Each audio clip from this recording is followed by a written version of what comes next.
ਸ਼ਹੀਦ ਭਗਤ ਸਿੰਘ ਅਤੇ ਉਹਨਾਂ ਦੇ ਸਾਥੀਆਂ ਦੀਆਂ ਲਿਖਤਾਂ ਦੇ ਪੋਡਕਾਸਟ ਵਿੱਚ ਸੁਖਵੰਤ ਹੁੰਦਲ ਵੱਲੋਂ ਜੀ ਆਇਆਂ ਨੂੰ। ਇਸ ਐਪੀਸੋਡ ਵਿੱਚ ਸ਼ਹੀਦ ਭਗਤ ਸਿੰਘ ਵੱਲੋਂ ਸ਼ਹੀਦ ਕਰਤਾਰ ਸਿੰਘ ਸਰਾਭਾ ਬਾਰੇ ਲਿਖਿਆ ਲੇਖ ਪੇਸ਼ ਕੀਤਾ ਜਾ ਰਿਹਾ ਹੈ। ਭਗਤ ਸਿੰਘ ਸ਼ਹੀਦ ਕਰਤਾਰ ਸਿੰਘ ਸਰਾਭਾ ਨੂੰ ਆਪਣੀ ਪ੍ਰੇਰਨਾ ਦਾ ਸਰੋਤ ਸਮਝਦੇ ਸਨ।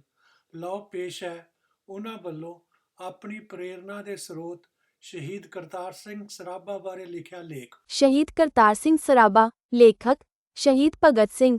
ਰਣਚੰਡੀ ਦੇ ਇਸ ਪਰਮ ਭਗਤ ਬਾਗੀ ਕਰਤਾਰ ਸਿੰਘ ਦੀ ਉਮਰ ਉਸ ਵੇਲੇ 20 ਸਾਲਾਂ ਦੀ ਵੀ ਨਹੀਂ ਹੋਈ ਸੀ ਜਦ ਉਹਨਾਂ ਨੇ ਸਵਤੰਤਰਤਾ ਦੇਵੀ ਦੀ ਬਲੀ ਵੇਦੀ ਉੱਤੇ ਆਪਣੀ ਕੁਰਬਾਨੀ ਦੇ ਦਿੱਤੀ। ਹਨੇਰੀ ਵਾਂਗ ਉਹ ਇੱਕਦਮ ਕਿਤਿਓਂ ਆਏ, ਅੱਗ ਭੜਕਾਈ ਤੇ ਸੁਪਨਿਆਂ ਵਿੱਚ ਪਈ ਰਣਚੰਡੀ ਨੂੰ ਜਗਾਉਣ ਦੀ ਕੋਸ਼ਿਸ਼ ਕੀਤੀ। ਬਗਾਵਤ ਦਾ ਯੱਗ ਰਚਿਆ ਅਤੇ ਆਖਰ ਉਹ ਆਪ ਖੁਦ ਇਸ ਵਿੱਚ ਭਸਮ ਹੋ ਗਏ। ਉਹ ਕੀ ਸਨ, ਕਿਸ ਦੁਨੀਆ ਤੋਂ ਅਚਾਨਕ ਆਏ ਅਤੇ ਝੱਟ ਕਿੱਧਰ ਚਲੇ ਗਏ, ਅਸੀਂ ਕੁਝ ਵੀ ਨਾ ਜਾਣ ਸਕੇ। 19 ਸਾਲ ਦੀ ਉਮਰ ਵਿੱਚ ਹੀ ਉਹਨਾਂ ਨੇ ਇੰਨੇ ਕੰਮ ਕਰ ਦਿਖਾਏ ਕਿ ਸੋਚ ਕੇ ਹੈਰਾਨੀ ਹੁੰਦੀ ਹੈ। ਇੰਨੀ ਜੁਰਤ, ਇੰਨਾ ਆਤਮ ਵਿਸ਼ਵਾਸ, ਇੰਨਾ ਆਤਮ ਤਿਆਗ ਅਤੇ ਇੰਨੀ ਲਗਨ ਬਹੁਤ ਘੱਟ ਦੇਖਣ ਨੂੰ ਮਿਲੇਗੀ। ਭਾਰਤਵਰਸ਼ ਵਿੱਚ ਐਸੇ ਇਨਸਾਨ ਬਹੁਤ ਘੱਟ ਪੈਦਾ ਹੋਏ ਹਨ ਜਿਨ੍ਹਾਂ ਨੂੰ ਕਿ ਸਹੀ ਅਰਥਾਂ ਵਿੱਚ ਬਾਗੀ ਆਖਿਆ ਜਾ ਸਕਦਾ ਹੈ, ਪਰੰਤੂ ਇਹਨਾਂ ਗਿਣਿਆਂ ਆਗੂਆਂ ਵਿੱਚ ਕਰਤਾਰ ਸਿੰਘ ਸਰਾਭਾ ਦਾ ਨਾਂ ਸੂਚੀ ਦੇ ਉੱਪਰ ਹੈ। ਉਹਨਾਂ ਦੀ ਰਗ-ਰਗ ਵਿੱਚ ਇਨਕਲਾਬ ਦਾ ਜਜ਼ਬਾ ਸਮਾਇਆ ਹੋਇਆ ਸੀ। ਉਹਨਾਂ ਦੀ ਜ਼ਿੰਦਗੀ ਦਾ ਇੱਕੋ ਮਕਸਦ, ਇੱਕੋ ਖਾਹਸ਼ ਅਤੇ ਇੱਕੋ ਉਮੀਦ ਜੋ ਕੁਝ ਵੀ ਸੀ, ਇਨਕਲਾਬੀ ਸੀ। ਆਪ ਦਾ ਜਨਮ 1896 ਵਿੱਚ ਪਿੰਡ ਸਰਾਭਾ ਜ਼ਿਲ੍ਹਾ ਲੁਧਿਆਣਾ ਵਿੱਚ ਹੋਇਆ ਸੀ। ਆਪ ਮਾਤਾ ਪਿਤਾ ਦੇ ਇਕਲੌਤੇ ਪੁੱਤਰ ਸਨ। ਹਾਲੇ ਉਹਨਾਂ ਦੀ ਉਮਰ ਛੋਟੀ ਹੀ ਸੀ ਕਿ ਪਿਤਾ ਜੀ ਚਲਾਣਾ ਕਰ ਗਏ, ਪਰੰਤੂ ਆਪ ਦੇ ਦਾਦਾ ਨੇ ਬਹੁਤ ਯਤਨ ਕਰਕੇ ਆਪ ਨੂੰ ਪਾਲਿਆ। 9ਵੀਂ ਜਮਾਤ ਪੜ੍ਹਨ ਤੋਂ ਬਾਅਦ ਆਪਣੇ ਚਾਚੇ ਕੋਲ ਚਲੇ ਗਏ।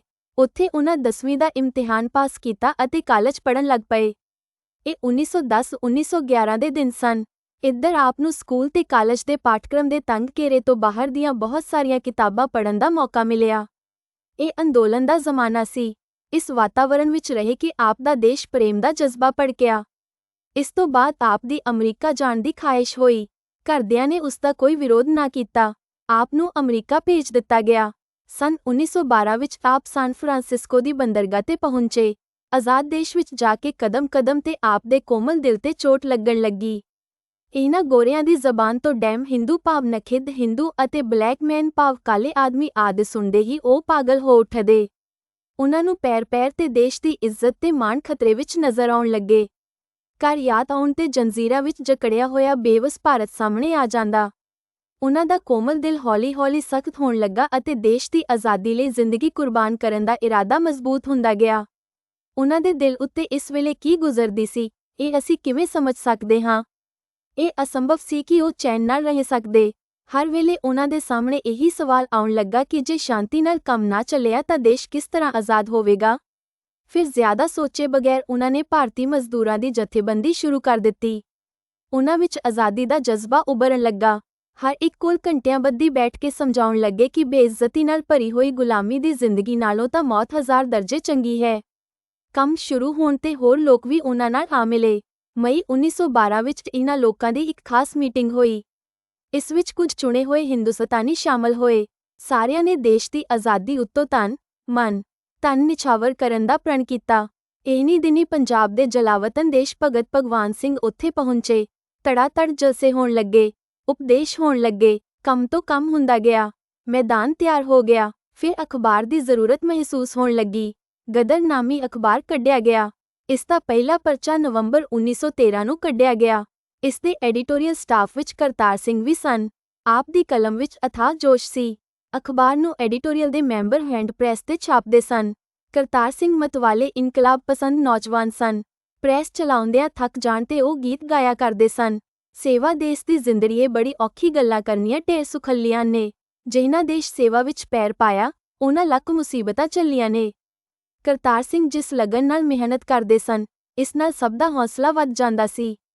ਭਾਰਤ ਨੂੰ ਕਿਸ ਤਰ੍ਹਾਂ ਆਜ਼ਾਦ ਕਰਵਾਇਆ ਜਾਵੇ, ਇਹ ਕਿਸੇ ਹੋਰ ਨੂੰ ਪਤਾ ਹੋਵੇ ਜਾਂ ਨਾ, ਕਿਸੇ ਨੇ ਇਸ ਵਿਚਾਰ ਤੇ ਸੋਚ ਵਿਚਾਰ ਕੀਤੀ ਹੋਵੇ ਜਾਂ ਨਾ, ਪਰ ਕਰਤਾਰ ਸਿੰਘ ਨੇ ਇਸ ਬਾਰੇ ਬਹੁਤ ਕੁਝ ਸੋਚ ਰੱਖਿਆ ਸੀ। ਇਸ ਦੌਰਾਨ ਆਪ ਨਿਊਯਾਰਕ ਵਿੱਚ ਹਵਾਈ ਜਹਾਜ਼ਾਂ ਦੀ ਕੰਪਨੀ ਵਿੱਚ ਭਰਤੀ ਹੋ ਗਏ ਅਤੇ ਇੱਥੇ ਦਿਲ ਲਗਾ ਕੇ ਕੰਮ ਸਿੱਖਣ ਲੱਗੇ। ਸਤੰਬਰ 1914 ਵਿੱਚ ਕਾਮਾਗਾਟਾਮਾਰੂ ਜਹਾਜ਼ ਨੂੰ ਜ਼ਾਲਮ ਗੋਰਾ ਸ਼ਾਹੀ ਦੇ ਹੱਥੋਂ ਨਾ ਵਰਣਨਯੋਗ ਤਸੀਹੇ ਝੱਲਣ ਤੇ ਉਸੇ ਤਰ੍ਹਾਂ ਹੀ ਵਾਪਸ ਮੁੜਨਾ ਪਿਆ। ਤਦ ਸਾਡੇ ਕਰਤਾਰ ਸਿੰਘ ਇਨਕਲਾਬ ਪਸੰਦ, ਗੁਪਤ ਤੇ ਇੱਕ ਅਮਰੀਕਨ ਅਨਾਰਕਿਸਟ ਜੈਕ ਨੂੰ ਲੈ ਕੇ ਹਵਾਈ ਜਹਾਜ਼ ਤੇ ਜਾਪਾਨ ਆਏ ਅਤੇ ਕੋਬੇ ਵਿੱਚ ਬਾਬਾ ਗੁਰਦਿੱਤ ਸਿੰਘ ਜੀ ਨਾਲ ਮਿਲ ਕੇ ਸਭ ਗੱਲਬਾਤ ਕੀਤੀ। ਯੁਗਾਂਤਰ ਆਸ਼ਰਮ ਸਾਨ ਫਰਾਂਸਿਸਕੋ ਦੇ ਗਦਰ ਪ੍ਰੈਸ ਵਿੱਚ ਗਦਰ ਅਤੇ ਗਦਰ ਦੀ ਗੂੰਜ ਅਤੇ ਹੋਰ ਬਹੁਤ ਸਾਰੀਆਂ ਕਿਤਾਬਾਂ ਛਾਪ ਕੇ ਵੰਡੀਆਂ ਜਾਂਦੀਆਂ ਰਹੀਆਂ। ਦਿਨੋ ਦਿਨ ਪ੍ਰਚਾਰ ਜ਼ੋਰਾਂ ਤੇ ਹੁੰਦਾ ਗਿਆ, ਜੋਸ਼ ਵੱਧਦਾ ਗਿਆ। ਫਰਵਰੀ 1914 ਵਿੱਚ ਸਟਾਕਟਨ ਦੇ ਆਮ ਜਲਸੇ ਵਿੱਚ ਆਜ਼ਾਦੀ ਦਾ ਝੰਡਾ ਲਹਿਰਾਇਆ ਗਿਆ ਅਤੇ ਆਜ਼ਾਦੀ ਅਤੇ ਬਰਾਬਰੀ ਦੇ ਨਾਂ ਤੇ ਕਸਮ ਖਾਧੀ ਗਈ। ਇਸ ਜਲਸੇ ਦੇ ਬੁਲਾਰਿਆਂ ਵਿੱਚ ਕਰਤਾਰ ਸਿੰਘ ਵੀ ਸਨ। ਸਾਰਿਆਂ ਨੇ ਐਲਾਨ ਕੀਤਾ ਕਿ ਉਹ ਆਪਣੇ ਖੂਨ ਪਸੀਨੇ ਦੀ ਕਮਾਈ ਇੱਕ ਕਰਕੇ ਮੁਲਕ ਦੀ ਆਜ਼ਾਦੀ ਦੀ ਜਦੋਜਹਿਦ ਲਈ ਲਗਾ ਦੇਣਗੇ। ਇਸ ਤਰ੍ਹਾਂ ਦਿਨ ਗੁਜ਼ਰਦੇ ਰਹੇ। ਅਚਾਨਕ ਯੂਰਪ ਵਿੱਚ ਪਹਿਲੀ ਜੰਗ ਲੱਗਣ ਦੀ ਖਬਰ ਮਿਲੀ। ਉਹ ਖੁਸ਼ੀ ਨਾਲ ਫੁੱਲੇ ਨਹੀਂ ਸਮਾਉਂਦੇ ਸਨ। ਇੱਕਦਮ ਸਾਰੇ ਗਾਉਣ ਲੱਗ ਪਏ, ਚਲੋ ਚੱਲੀਏ ਦੇਸ਼ ਨੂੰ ਯੁੱਧ ਕਰਨ। ਇਹੋ ਆਖਰੀ ਵਚਨ ਤੇ ਫੁਰਮਾਨ ਹੋ ਗਏ। ਕਰਤਾਰ ਸਿੰਘ ਨੇ ਦੇਸ਼ ਵਾਪਸ ਮੁੜਨ ਦਾ ਪ੍ਰਚਾਰ ਜ਼ੋਰ ਨਾਲ ਕੀਤਾ। ਫਿਰ ਆਪ ਵੀ ਜਹਾਜ਼ ਤੇ ਸਵਾਰ ਹੋ ਕੇ ਕੋਲੰਬੋ, ਲੰਕਾ ਪਹੁੰਚ ਗਏ।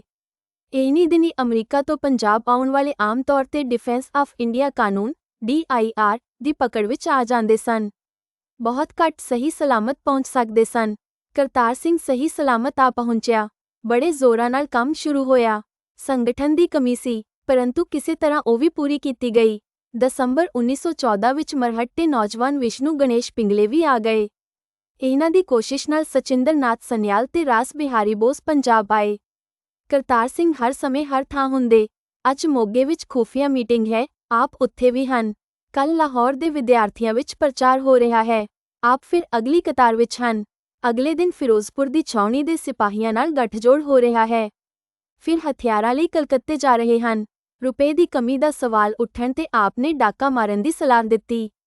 ਡਾਕੇ ਦਾ ਨਾਂ ਸੁਣ ਕੇ ਹੀ ਬਹੁਤ ਸਾਰੇ ਲੋਕ ਹੱਕੇ ਬੱਕੇ ਰਹਿ ਗਏ, ਪਰੰਤੂ ਆਪ ਨੇ ਕਹਿ ਦਿੱਤਾ ਕੋਈ ਡਰ ਨਹੀਂ। ਭਾਈ ਪਰਮਾਨੰਦ ਵੀ ਡਾਕੇ ਨਾਲ ਸਹਿਮਤ ਹਨ। ਇਹਨਾਂ ਤੋਂ ਤਸਦੀਕ ਕਰਾਉਣ ਦੀ ਜ਼ਿੰਮੇਵਾਰੀ ਆਪ ਤੇ ਸੁੱਟੀ ਗਈ। ਅਗਲੇ ਦਿਨ ਇਹਨਾਂ ਨੂੰ ਮਿਲੇ ਬਗੈਰ ਹੀ ਕਹਿ ਦਿੱਤਾ ਕਿ ਪੁੱਛ ਆਇਆ ਹਾਂ। ਉਹ ਸਹਿਮਤ ਹਨ। ਉਹ ਇਹ ਬਰਦਾਸ਼ਤ ਨਹੀਂ ਕਰ ਸਕਦੇ ਸਨ ਕਿ ਬਗਾਵਤ ਦੀ ਤਿਆਰੀ ਵਿੱਚ ਸਿਰਫ ਰੁਪਏ ਦੀ ਘਾਟ ਕਰਕੇ ਦੇਰ ਹੋਵੇ। ਇੱਕ ਦਿਨ ਉਹ ਡਾਕਾ ਮਾਰਨ ਪਿੰਡ ਗਏ। ਕਰਤਾਰ ਸਿੰਘ ਲੀਡਰ ਸਨ। ਡਾਕਾ ਪੈ ਰਿਹਾ ਸੀ। ਘਰ ਵਿੱਚ ਇੱਕ ਬੇਹੱਦ ਖੂਬਸੂਰਤ ਕੁੜੀ ਵੀ ਸੀ। ਉਸਨੂੰ ਦੇਖ ਕੇ ਇੱਕ ਪਾਪੀ ਆਤਮਾ ਦਾ ਦਿਲ ਡੋਲ ਗਿਆ। ਉਸਨੇ ਲੜਕੀ ਦਾ ਹੱਥ ਜ਼ਬਰਦਸਤੀ ਫੜ ਲਿਆ। ਲੜਕੀ ਘਬਰਾ ਕੇ ਰੌਲਾ ਪਾਉਣ ਲੱਗੀ। ਇੱਕਦਮ ਕਰਤਾਰ ਸਿੰਘ ਰਿਵਾਲਵਰ ਤਾਣ ਕੇ ਉਸਦੇ ਨੇੜੇ ਪਹੁੰਚ ਗਏ ਅਤੇ ਉਸ ਆਦਮੀ ਦੇ ਮੱਥੇ ਉੱਤੇ ਪਿਸਤੌਲ ਰੱਖ ਕੇ ਉਸਨੂੰ ਨਿਹੱਥਾ ਕਰ ਦਿੱਤਾ ਅਤੇ ਫਿਰ ਕੜਕ ਕੇ ਬੋਲੇ, ਪਾਪੀ, ਤੇਰਾ ਜੁਰਮ ਬਹੁਤ ਸੰਗੀਨ ਹੈ। ਤੈਨੂੰ ਸਜ਼ਾਏ ਮੌਤ ਮਿਲਣੀ ਚਾਹੀਦੀ ਹੈ, ਪਰ ਹਾਲਤਾਂ ਤੋਂ ਮਜਬੂਰ ਤੈਨੂੰ ਮੁਆਫ ਕੀਤਾ ਜਾਂਦਾ ਹੈ।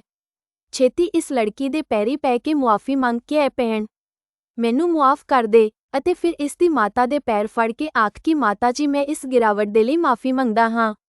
ਜੇ ਤੈਨੂੰ ਉਹ ਮਾਫ ਕਰ ਦੇਣ ਤਾਂ ਜ਼ਿੰਦਾ ਛੱਡਿਆ ਜਾਵੇਗਾ, ਵਰਨਾ ਗੋਲੀ ਨਾਲ ਉਡਾ ਦਿੱਤਾ ਜਾਵੇਗਾ। ਉਸਨੇ ਇਸੇ ਤਰ੍ਹਾਂ ਕੀਤਾ। ਗੱਲ ਅਜੇ ਜ਼ਿਆਦਾ ਨਹੀਂ ਵਧੀ ਸੀ। ਇਹ ਵੇਖ ਕੇ ਮਾਂ ਧੀ ਦੀਆਂ ਅੱਖਾਂ ਭਰ ਆਈਆਂ। ਮਾਂ ਨੇ ਕਰਤਾਰ ਸਿੰਘ ਨੂੰ ਪਿਆਰ ਭਰੇ ਲਹਿਜੇ ਵਿੱਚ ਕਿਹਾ, ਬੇਟਾ, ਇਹੋ ਜਿਹੇ ਧਰਮਾਤਮਾ ਅਤੇ ਸੁਸ਼ੀਲ ਨੌਜਵਾਨ ਹੋ ਕੇ ਤੁਸੀਂ ਇਸ ਕੰਮ ਵਿੱਚ ਕਿਸ ਤਰ੍ਹਾਂ ਸ਼ਾਮਲ ਹੋਏ? ਕਰਤਾਰ ਸਿੰਘ ਦਾ ਦਿਲ ਵੀ ਭਰ ਆਇਆ ਤੇ ਕਿਹਾ, ਮਾਤਾ ਜੀ, ਰੁਪਏ ਦੇ ਲੋਭ ਨਾਲ ਇਹ ਕੰਮ ਨਹੀਂ ਕਰਨਾ ਸ਼ੁਰੂ ਕੀਤਾ। ਆਪਣਾ ਸਭ ਕੁਝ ਦਾਅ ਤੇ ਲਾ ਕੇ ਡਾਕਾ ਮਾਰਨ ਆਏ ਹਾਂ। ਹਥਿਆਰ ਖਰੀਦਣ ਲਈ ਰੁਪਏ ਦੀ ਜ਼ਰੂਰਤ ਹੈ। ਉਹ ਕਿੱਥੋਂ ਲਿਆਈਏ? ਮਾਂ ਜੀ, ਇਸੇ ਮਹਾਨ ਕੰਮ ਦੇ ਲਈ ਅੱਜ ਇਹ ਕੰਮ ਕਰਨ ਤੇ ਮਜਬੂਰ ਹੋ ਗਏ ਹਾਂ। ਇਸ ਵਕਤ ਤੇ ਇਹ ਬੜਾ ਦਰਦਨਾਕ ਦ੍ਰਿਸ਼ ਸੀ। ਮਾਂ ਨੇ ਫਿਰ ਕਿਹਾ, ਇਸ ਲੜਕੀ ਦੀ ਸ਼ਾਦੀ ਕਰਨੀ ਹੈ, ਇਸ ਲਈ ਕੁਝ ਦੇ ਜਾਓ ਤਾਂ ਚੰਗਾ ਹੈ। ਇਸ ਤੋਂ ਬਾਅਦ ਉਹਨਾਂ ਸਾਰਾ ਧਨ ਮਾਂ ਦੇ ਸਾਹਮਣੇ ਰੱਖ ਦਿੱਤਾ ਤੇ ਕਿਹਾ, ਜਿੰਨਾ ਚਾਹੋ ਲੈ ਲਓ। ਕੁਝ ਪੈਸੇ ਲੈ ਕੇ ਬਾਕੀ ਸਾਰਾ ਮਾਈ ਨੇ ਬੜੇ ਚਾਅ ਨਾਲ ਕਰਤਾਰ ਸਿੰਘ ਦੀ ਝੋਲੀ ਪਾ ਦਿੱਤਾ ਅਤੇ ਅਸ਼ੀਰਵਾਦ ਦਿੱਤੀ, ਜਾਓ ਬੇਟਾ, ਤੁਹਾਨੂੰ ਕਾਮਯਾਬੀ ਨਸੀਬ ਹੋਵੇ। ਡਕੈਤੀ ਜਿਹੇ ਕੰਮ ਵਿੱਚ ਪੈ ਕੇ ਵੀ ਕਰਤਾਰ ਸਿੰਘ ਦਾ ਦਿਲ ਕਿੰਨਾ ਜਜ਼ਬਾਤੀ, ਕਿੰਨਾ ਪਵਿੱਤਰ ਤੇ ਕਿੰਨਾ ਵੱਡਾ ਸੀ, ਇਹ ਇਸ ਘਟਨਾ ਤੋਂ ਪਤਾ ਲੱਗਦਾ ਹੈ। ਫਰਵਰੀ 1915 ਵਿੱਚ ਬਗਾਵਤ ਦੀ ਤਿਆਰੀ ਸੀ। ਪਹਿਲੇ ਹਫ਼ਤੇ ਆਪ, ਪਿੰਗਲੇ ਅਤੇ ਦੂਜੇ 2-3 ਸਾਥੀਆਂ ਨਾਲ ਆਗਰਾ, ਕਾਨਪੁਰ, ਅਲਾਹਾਬਾਦ, ਲਖਨਊ, ਮੇਰਠ ਅਤੇ ਕਈ ਹੋਰ ਥਾਂ ਗਏ ਅਤੇ ਬਗਾਵਤ ਲਈ ਉਹਨਾਂ ਨਾਲ ਮੇਲ ਮਿਲਾਪ ਕਰ ਆਏ। ਅਖੀਰ ਉਹ ਦਿਨ ਨੇੜੇ ਆਉਣ ਲੱਗਾ ਜਿਸ ਦਾ ਬੜੇ ਚਿਰ ਤੋਂ ਇੰਤਜ਼ਾਰ ਹੋ ਰਿਹਾ ਸੀ। 21 ਫਰਵਰੀ 1915 ਨੂੰ ਭਾਰਤ ਵਿੱਚ ਬਗਾਵਤ ਦਾ ਦਿਨ ਮੁਕਰਰ ਹੋਇਆ ਸੀ। ਇਸ ਦੇ ਮੁਤਾਬਕ ਤਿਆਰੀ ਹੋ ਰਹੀ ਸੀ, ਪਰੰਤੂ ਬਿਲਕੁਲ ਇਸ ਵੇਲੇ ਹੀ ਉਹਨਾਂ ਦੀਆਂ ਉਮੀਦਾਂ ਦੇ ਰੁੱਖ ਦੀ ਜੜ੍ਹ ਤੇ ਬੈਠਾ ਇੱਕ ਚੂਹਾ ਇਸ ਨੂੰ ਕੱਟ ਰਿਹਾ ਸੀ। 4-5 ਦਿਨ ਪਹਿਲਾਂ ਸ਼ੱਕ ਪੈ ਗਿਆ ਕਿ ਕਿਰਪਾਲ ਸਿੰਘ ਦੀ ਗਦਾਰੀ ਨਾਲ ਸਭ ਕੁਝ ਢਹਿ ਢੇਰੀ ਹੋ ਜਾਏਗਾ। ਇਸ ਡਰ ਨਾਲ ਹੀ ਕਰਤਾਰ ਸਿੰਘ ਨੇ ਰਾਸ ਬਿਹਾਰੀ ਬੋਸ ਨੂੰ ਬਗਾਵਤ ਦੀ ਤਾਰੀਖ 21 ਫਰਵਰੀ ਦੀ ਬਜਾਏ 19 ਫਰਵਰੀ ਕਰਨ ਲਈ ਕਿਹਾ। ਇਸ ਤਰ੍ਹਾਂ ਹੋ ਜਾਣ ਤੇ ਵੀ ਕਿਰਪਾਲ ਸਿੰਘ ਨੂੰ ਸੂਹ ਪਹੁੰਚ ਗਈ। ਇਸ ਇਨਕਲਾਬੀ ਗਰੋਹ ਵਿੱਚ ਇੱਕੋ ਗਦਾਰ ਦੀ ਹੋਂਦ ਕਿੰਨੀ ਖਤਰਨਾਕ ਨਤੀਜੇ ਦਾ ਕਾਰਨ ਬਣੀ। ਰਾਸ ਬਿਹਾਰੀ ਤੇ ਕਰਤਾਰ ਸਿੰਘ ਵੀ ਕੋਈ ਮੁਨਾਸਬ ਇੰਤਜ਼ਾਮ ਨਾ ਹੋਣ ਕਰਕੇ ਆਪਣਾ ਭੇਦ ਨਾ ਛੁਪਾ ਸਕੇ। ਇਸ ਦਾ ਕਾਰਨ ਭਾਰਤ ਦੀ ਬਦਕਿਸਮਤੀ ਦੇ ਸਿਵਾਏ ਹੋਰ ਕੀ ਹੋ ਸਕਦਾ ਸੀ। ਕਰਤਾਰ ਸਿੰਘ 50-60 ਸਾਥੀਆਂ ਨਾਲ ਪਿਛਲੇ ਫੈਸਲੇ ਅਨੁਸਾਰ 19 ਫਰਵਰੀ ਨੂੰ ਫਿਰੋਜ਼ਪੁਰ ਜਾ ਪਹੁੰਚੇ। ਆਪਣੇ ਸਾਥੀ ਫੌਜੀ ਹੌਲਦਾਰ ਨੂੰ ਮਿਲੇ ਤੇ ਬਗਾਵਤ ਦੀ ਗੱਲ ਕੀਤੀ, ਪਰੰਤੂ ਕਿਰਪਾਲ ਸਿੰਘ ਨੇ ਤਾਂ ਸਾਰਾ ਮਾਮਲਾ ਪਹਿਲਾਂ ਹੀ ਤਿੱਤਰ-ਬਿੱਤਰ ਕਰ ਦਿੱਤਾ ਸੀ। ਹਿੰਦੁਸਤਾਨੀ ਸਿਪਾਹੀ ਨਿਹੱਥੇ ਕਰ ਦਿੱਤੇ ਗਏ। ਧੜਾ-ਧੜ ਗ੍ਰਿਫਤਾਰੀਆਂ ਸ਼ੁਰੂ ਹੋ ਗਈਆਂ। ਹੌਲਦਾਰ ਨੇ ਸਹਾਇਤਾ ਕਰਨ ਤੋਂ ਇਨਕਾਰ ਕਰ ਦਿੱਤਾ। ਕਰਤਾਰ ਸਿੰਘ ਦੀ ਕੋਸ਼ਿਸ਼ ਅਸਫਲ ਰਹੀ। ਨਿਰਾਸ਼ ਹੋ ਕੇ ਵਾਪਸ ਲਾਹੌਰ ਆ ਗਏ। ਪੰਜਾਬ ਭਰ ਵਿੱਚ ਗ੍ਰਿਫਤਾਰੀਆਂ ਦਾ ਚੱਕਰ ਤੇਜ਼ੀ ਨਾਲ ਚੱਲਣ ਲੱਗਾ। ਹੁਣ ਸਾਥੀ ਵੀ ਟੁੱਟਣ ਲੱਗੇ।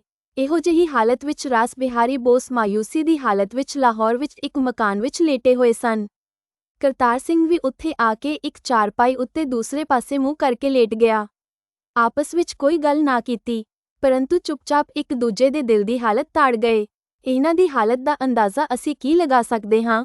ਦਰੇ ਤਦਬੀਰ ਪਰ ਸਿਰ ਫੋੜਨਾ ਸ਼ੇਵਾ ਰਿਹਾ ਆਪਣਾ, ਵਸੀਲੇ ਹਾਥ ਹੀ ਨਾ ਆਏ ਕਿਸਮਤ ਅਜ਼ਮਾਈ ਕੇ। ਭਾਵ ਸਾਡਾ ਕੰਮ ਕਿਸਮਤ ਦੇ ਦਰਵਾਜ਼ਿਆਂ ਤੇ ਮੱਥਾ ਮਾਰਨਾ ਹੀ ਰਿਹਾ, ਪਰ ਕਿਸਮਤ ਅਜ਼ਮਾਈ ਲਈ ਵਸੀਲੇ ਹੱਥ ਹੀ ਨਾ ਲੱਗੇ। ਉਹਨਾਂ ਦੀ ਤਾਂ ਖਾਹਸ਼ ਇਹੀ ਸੀ ਕਿ ਕਿਤੇ ਲੜਾਈ ਹੋਵੇ ਅਤੇ ਉਹ ਆਪਣੇ ਦੇਸ਼ ਲਈ ਲੜਦੇ ਜਾਨਾਂ ਦੇਣ। ਫਿਰ ਸਰਗੋਦਾ ਨੇੜੇ ਚੱਕ ਨੰਬਰ 5 ਵਿੱਚ ਆ ਗਏ। ਫਿਰ ਬਗਾਵਤ ਦਾ ਚਰਚਾ ਛੇੜ ਦਿੱਤਾ। ਉੱਥੇ ਹੀ ਫੜੇ ਗਏ। ਜੰਜ਼ੀਰਾਂ ਵਿੱਚ ਜਕੜੇ ਹੋਏ ਨਿਡਰ ਬਾਗੀ ਕਰਤਾਰ ਸਿੰਘ ਨੂੰ ਲਾਹੌਰ ਸਟੇਸ਼ਨ ਤੇ ਲਿਆਂਦਾ ਗਿਆ। ਪੁਲਿਸ ਕਪਤਾਨ ਨੂੰ ਕਿਹਾ, ਮਿਸਟਰ ਟਾਮਕਿਨ ਕੁਝ ਖਾਣ ਨੂੰ ਲਿਆ ਦੇ। ਉਹ ਕਿਤਨਾ ਮਸਤਾਨਾ ਮਨ ਸੀ। ਇਸ ਦਿਲ ਖਿੱਚਵੀਂ ਸ਼ਖਸੀਅਤ ਨੂੰ ਦੇਖ ਕੇ ਦੋਸਤ ਅਤੇ ਦੁਸ਼ਮਣ ਸਭ ਖੁਸ਼ ਹੋ ਜਾਂਦੇ ਸਨ। ਗ੍ਰਿਫਤਾਰੀ ਦੇ ਸਮੇਂ ਉਹ ਬਹੁਤ ਖੁਸ਼ ਸਨ। ਆਮ ਤੌਰ ਤੇ ਕਿਹਾ ਕਰਦੇ ਸਨ, ਬਹਾਦਰੀ ਤੇ ਹਿੰਮਤ ਨਾਲ ਮਰ ਜਾਣ ਤੇ ਮੈਨੂੰ ਬਾਗੀ ਦਾ ਖਿਤਾਬ ਦੇਣਾ। ਕੋਈ ਯਾਦ ਕਰੇ ਤਾਂ ਬਾਗੀ ਕਰਤਾਰ ਸਿੰਘ ਕਹੇ ਕਿ ਯਾਦ ਕਰੇ। ਮੁਕੱਦਮਾ ਚੱਲਿਆ। ਇਸ ਵੇਲੇ ਕਰਤਾਰ ਸਿੰਘ ਦੀ ਉਮਰ ਸਿਰਫ ਸਾਢੇ 18 ਸਾਲ ਦੀ ਸੀ। ਸਾਰਿਆਂ ਤੋਂ ਘੱਟ ਉਮਰ ਦੇ ਅਪਰਾਧੀ ਆਪ ਹੀ ਸਨ, ਪਰੰਤੂ ਜੱਜ ਨੇ ਆਪ ਦੇ ਬਾਰੇ ਇਹ ਲਿਖਿਆ, ਉਹ ਇਹਨਾਂ ਅਪਰਾਧੀਆਂ ਵਿੱਚੋਂ ਸਭ ਤੋਂ ਖਤਰਨਾਕ ਅਪਰਾਧੀਆਂ ਵਿੱਚੋਂ ਇੱਕ ਹੈ। ਅਮਰੀਕਾ ਦੇ ਸਫ਼ਰ ਦੇ ਦੌਰਾਨ ਤੇ ਫਿਰ ਭਾਰਤ ਵਿੱਚ ਇਸ ਸਾਜ਼ਿਸ਼ ਦਾ ਕੋਈ ਹਿੱਸਾ ਨਹੀਂ, ਜਿਸ ਵਿੱਚ ਇਸਨੇ ਇੱਕ ਉੱਘਾ ਹਿੱਸਾ ਨਾ ਪਾਇਆ ਹੋਵੇ। ਇੱਕ ਦਿਨ ਆਪ ਦੇ ਬਿਆਨ ਦੇਣ ਦੀ ਵਾਰੀ ਆਈ। ਆਪ ਨੇ ਸਭ ਕੁਝ ਮੰਨ ਲਿਆ। ਆਪ ਇਨਕਲਾਬੀ ਬਿਆਨ ਦਿੰਦੇ ਰਹੇ।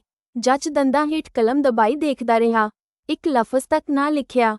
ਬਾਅਦ ਵਿੱਚ ਇਹਨਾਂ ਕਿਹਾ, ਕਰਤਾਰ ਸਿੰਘ ਅਜੇ ਤੁਹਾਡਾ ਬਿਆਨ ਨਹੀਂ ਲਿਖਿਆ ਗਿਆ। ਤੁਸੀਂ ਸੋਚ ਸਮਝ ਕੇ ਬਿਆਨ ਦਿਓ। ਤੁਸੀਂ ਜਾਣਦੇ ਹੋ ਕਿ ਤੁਹਾਡੇ ਬਿਆਨ ਦਾ ਨਤੀਜਾ ਕੀ ਨਿਕਲ ਸਕਦਾ ਹੈ। ਵੇਖਣ ਵਾਲੇ ਦੱਸਦੇ ਹਨ ਕਿ ਜੱਜ ਦੇ ਇਹਨਾਂ ਲਫ਼ਜ਼ਾਂ ਤੇ ਕਰਤਾਰ ਸਿੰਘ ਨੇ ਬਹੁਤ ਮਸਤਾਨੀ ਅਦਾ ਨਾਲ ਕੇਵਲ ਇੰਨਾ ਕਿਹਾ, ਫਾਂਸੀ ਹੀ ਲਾ ਦਿਓਗੇ, ਹੋਰ ਕੀ। ਅਸੀਂ ਇਸ ਤੋਂ ਨਹੀਂ ਡਰਦੇ। ਇਸ ਦਿਨ ਅਦਾਲਤ ਦਾ ਜਲਸਾ ਖਤਮ ਹੋ ਗਿਆ। ਦੂਸਰੇ ਦਿਨ ਫਿਰ ਕਰਤਾਰ ਸਿੰਘ ਦਾ ਅਦਾਲਤ ਵਿੱਚ ਬਿਆਨ ਸ਼ੁਰੂ ਹੋਇਆ। ਪਹਿਲੇ ਦਿਨ ਜੱਜਾਂ ਦਾ ਕੁਝ ਇਹੋ ਜਿਹਾ ਖਿਆਲ ਸੀ ਕਿ ਕਰਤਾਰ ਸਿੰਘ ਭਾਈ ਪਰਮਾਨੰਦ ਦੇ ਇਸ਼ਾਰੇ ਤੇ ਉਹ ਬਿਆਨ ਦੇ ਰਹੇ ਸਨ, ਪਰੰਤੂ ਉਹ ਬਾਗੀ ਕਰਤਾਰ ਸਿੰਘ ਦੇ ਦਿਲ ਦੀਆਂ ਗਹਿਰਾਈਆਂ ਵਿੱਚ ਨਹੀਂ ਉਤਰ ਸਕਦੇ ਸਨ। ਕਰਤਾਰ ਸਿੰਘ ਦਾ ਬਿਆਨ ਜ਼ਿਆਦਾ ਜ਼ੋਰਦਾਰ, ਜ਼ਿਆਦਾ ਜੋਸ਼ੀਲਾ ਅਤੇ ਪਹਿਲੇ ਦਿਨ ਦੀ ਤਰ੍ਹਾਂ ਇਕਬਾਲੀ ਸੀ। ਅਖੀਰ ਵਿੱਚ ਆਪ ਨੇ ਕਿਹਾ, ਜੁਰਮ ਦੇ ਲਈ ਮੈਨੂੰ ਉਮਰ ਕੈਦ ਦੀ ਸਜ਼ਾ ਮਿਲੇਗੀ ਜਾਂ ਫਾਂਸੀ, ਪਰੰਤੂ ਮੈਂ ਫਾਂਸੀ ਨੂੰ ਪਹਿਲ ਦੇਵਾਂਗਾ ਤਾਂ ਕਿ ਫਿਰ ਜਨਮ ਲੈ ਕੇ ਜਦ ਤੱਕ ਹਿੰਦੁਸਤਾਨ ਆਜ਼ਾਦ ਨਹੀਂ ਹੋਵੇਗਾ, ਤਦ ਤੱਕ ਮੈਂ ਵਾਰ-ਵਾਰ ਜਨਮ ਲੈ ਕੇ ਫਾਂਸੀ ਤੇ ਲਟਕਦਾ ਰਹਾਂਗਾ। ਇਹ ਮੇਰੀ ਆਖਰੀ ਖਾਹਿਸ਼ ਹੈ। ਆਪ ਦੀ ਬਹਾਦਰੀ ਨੇ ਜੱਜਾਂ ਨੂੰ ਬਹੁਤ ਪ੍ਰਭਾਵਿਤ ਕੀਤਾ, ਪਰੰਤੂ ਉਹਨਾਂ ਨੇ ਖੁੱਲੇ ਦਿਲ ਦੁਸ਼ਮਣ ਦੀ ਤਰ੍ਹਾਂ ਆਪ ਦੀ ਬਹਾਦਰੀ ਨੂੰ ਬਹਾਦਰੀ ਨਾ ਕਹਿ ਕੇ ਢੀਠ ਪੁਣੇ ਦੇ ਸ਼ਬਦਾਂ ਨਾਲ ਯਾਦ ਕੀਤਾ। ਕਰਤਾਰ ਸਿੰਘ ਨੂੰ ਸਿਰਫ ਗਾਲਾਂ ਹੀ ਨਹੀਂ ਮੌਤ ਦੀ ਸਜ਼ਾ ਵੀ ਮਿਲੀ। ਆਪ ਨੇ ਮੁਸਕਰਾਉਂਦੇ ਹੋਏ ਜੱਜ ਦਾ ਸ਼ੁਕਰੀਆ ਅਦਾ ਕੀਤਾ। ਕਰਤਾਰ ਸਿੰਘ ਫਾਂਸੀ ਦੀ ਕੋਟੜੀ ਵਿੱਚ ਬੰਦ ਸਨ। ਆਪ ਦੇ ਦਾਦਾ ਨੇ ਆ ਕੇ ਕਿਹਾ, ਕਰਤਾਰ ਸਿੰਘ, ਕਿਹਨਾਂ ਲਈ ਮਰ ਰਿਹਾ ਹੈ? ਜਿਹੜੇ ਤੈਨੂੰ ਗਾਲੀਆਂ ਦਿੰਦੇ ਹਨ। ਤੇਰੇ ਮਰਨ ਨਾਲ ਦੇਸ਼ ਨੂੰ ਕੁਝ ਫਾਇਦਾ ਹੋਵੇਗਾ, ਇਹ ਵੀ ਨਜ਼ਰ ਨਹੀਂ ਆਉਂਦਾ। ਕਰਤਾਰ ਸਿੰਘ ਨੇ ਬਹੁਤ ਹੌਲੀ ਜਿਹੀ ਪੁੱਛਿਆ, ਦਾਦਾ ਜੀ ਫਲਾਣਾ ਰਿਸ਼ਤੇਦਾਰ ਕਿੱਥੇ ਹੈ? ਪਲੇਗ ਨਾਲ ਮਰ ਗਿਆ। ਫਲਾਣਾ ਕਿੱਥੇ ਹੈ? ਹੈਜੇ ਨਾਲ ਮਰ ਗਿਆ। ਤਾਂ ਕੀ ਤੁਸੀਂ ਚਾਹੁੰਦੇ ਹੋ ਕਰਤਾਰ ਸਿੰਘ ਬਿਸਤਰੇ ਉੱਤੇ ਮਹੀਨਿਆਂ ਬੱਧੀ ਪਿਆ ਰਹੇ ਤੇ ਦਰਦ ਨਾਲ ਦੁਖੀ ਕਿਸੇ ਰੋਗ ਨਾਲ ਮਰੇ? ਕਿ ਉਸ ਮੌਤ ਨਾਲੋਂ ਇਹ ਮੌਤ 1000 ਦਰਜੇ ਚੰਗੀ ਨਹੀਂ? ਦਾਦਾ ਚੁੱਪ ਹੋ ਗਏ। ਅੱਜ ਫਿਰ ਸਵਾਲ ਉੱਠਦਾ ਹੈ ਕਿ ਉਹਨਾਂ ਦੇ ਮਰਨ ਨਾਲ ਕੀ ਫਾਇਦਾ ਹੋਇਆ? ਉਹ ਕਿਸ ਲਈ ਮਰੇ? ਇਸ ਦਾ ਜਵਾਬ ਬਿਲਕੁਲ ਸਾਫ਼ ਹੈ, ਦੇਸ਼ ਦੇ ਲਈ ਮਰੇ। ਉਹਨਾਂ ਦਾ ਆਦਰਸ਼ ਹੀ ਦੇਸ਼ ਸੇਵਾ ਵਿੱਚ ਲੜਦੇ ਮਰਨਾ ਸੀ। ਉਹ ਇਸ ਤੋਂ ਜ਼ਿਆਦਾ ਕੁਝ ਨਹੀਂ ਚਾਹੁੰਦੇ ਸਨ। ਮਰਨਾ ਵੀ ਗੁਮਨਾਮ ਰਹਿ ਕੇ ਚਾਹੁੰਦੇ ਸਨ। ਚਮਨ ਜਾਰੇ ਮੁਹੱਬਤ ਮੇਂ उसी ने की बागबानी, जिसने मेहनत को ही मेहनत का समर जाना। नहीं होता है मोहताजे नुमाइश फैज़ शबनम का, अंधेरी रात में मोती लुटा जाती है गुलशन में। ਭਾਵ ਮੁਹੱਬਤ ਦੀ ਫੁਲਵਾੜੀ ਵਿੱਚ ਉਸ ਮਾਲੀ ਦੀ ਥਾਂ ਹੈ, ਜਿਹੜਾ ਆਪਣੀ ਮਿਹਨਤ ਨੂੰ ਹੀ ਆਪਣਾ ਫਲ ਸਮਝਦਾ ਹੈ। ਤ੍ਰੇਲ ਦੀ ਦਰਿਆ ਦਿਲੀ ਦਿਖਾਵੇ ਲਈ ਨਹੀਂ ਹੈ, ਉਹ ਤਾਂ ਹਨੇਰੀ ਰਾਤ ਵਿੱਚ ਚੁੱਪਚਾਪ ਬਾਗ ਵਿੱਚ ਮੋਤੀ ਕੇਰ ਦਿੰਦੀ ਹੈ। 1.5 ਸਾਲ ਤੱਕ ਮੁਕੱਦਮਾ ਚੱਲਿਆ। 16 ਨਵੰਬਰ 1915 ਦਾ ਦਿਨ ਸੀ, ਜਦ ਉਨ੍ਹਾਂ ਨੂੰ ਫਾਂਸੀ ਤੇ ਲਟਕਾ ਦਿੱਤਾ ਗਿਆ। ਉਹ ਉਸ ਦਿਨ ਵੀ ਹਮੇਸ਼ਾ ਦੀ ਤਰ੍ਹਾਂ ਖੁਸ਼ ਸਨ। ਇਹਨਾਂ ਦਾ ਭਾਰ 10 ਪਾਉਂਡ ਵੱਧ ਗਿਆ ਸੀ। ਭਾਰਤ ਮਾਤਾ ਦੀ ਜੈ ਕਹਿੰਦੇ ਹੋਏ ਉਹ ਫਾਂਸੀ ਦੇ ਤਖਤੇ ਤੇ ਝੁੱਲ ਗਏ। ਇਹ ਲੇਖ ਪ੍ਰੋਫੈਸਰ ਜਗਮੋਹਨ ਸਿੰਘ ਵੱਲੋਂ ਤਿਆਰ ਕੀਤੀ ਕਿਤਾਬ ਸ਼ਹੀਦ ਭਗਤ ਸਿੰਘ ਅਤੇ ਉਨ੍ਹਾਂ ਦੇ ਸਾਥੀਆਂ ਦੀਆਂ ਲਿਖਤਾਂ ਵਿੱਚੋਂ ਲਿਆ ਗਿਆ ਹੈ। ਉਨ੍ਹਾਂ ਦਾ ਧੰਨਵਾਦ। ਇਹ ਕਿਤਾਬ ਰੈਡੀਕਲ ਪ੍ਰਕਾਸ਼ਨ ਮੋਗਾ ਨੇ ਪਹਿਲੀ ਵਾਰ 1985 ਵਿੱਚ ਛਾਪੀ ਸੀ।